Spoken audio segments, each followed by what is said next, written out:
Starting this morning, Sesame Street is taking a detour from its PBS home of 4.5 decades to the ritzier neighborhood of HBO. From what we know, the show is not going to be markedly different. We understand there is going to be increased budgets, so they may be able to do certain things that they were not able to do. But the essence of what makes Sesame Street is going to stay the same. This is what Sesame Street looked like when it made its debut in November of 1969. In terms of production value, it's a far cry from this new, bigger budget incarnation on HBO, which is even a step up from recent years on PBS.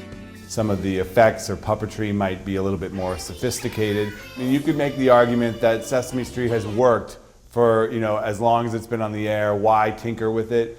But today's kids are a little bit more sophisticated. They're used to seeing things that look a little bit more real on camera. Did somebody say they need help to save the day? HBO's brand right now is adult dramas and comedy and the kind of, premium cable type off-color stuff that you can get away with. But all of those viewers have children. And more, those children want to watch their shows on their tablets, not TV. This is saying to parents, if you subscribe to HBO Go or HBO Now, you're going to be able to have your kids watch Sesame Street on the iPad. That's a very appealing proposition. Come on and move your body and use your mind. As part of HBO's 5-year deal, there will now be twice as many shows per season.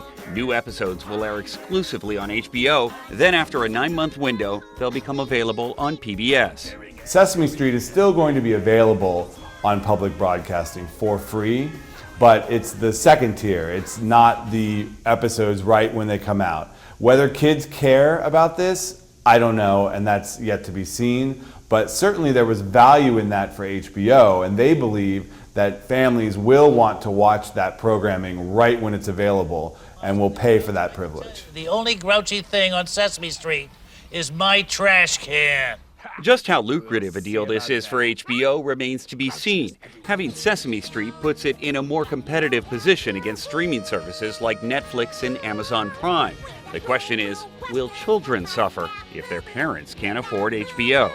Like everything in America, we're getting into a chasm between the wealthy and the non-wealthy here. This is the equivalent of some kids getting to go to a private school, whereas other kids not getting it. Mighty Elmo's the kindest. Still, families will be able to get to Sesame Street through public broadcasting, so it's probably premature to call this neighborhood gentrified. For CBS This Morning Saturday, Carter Evans, Los Angeles.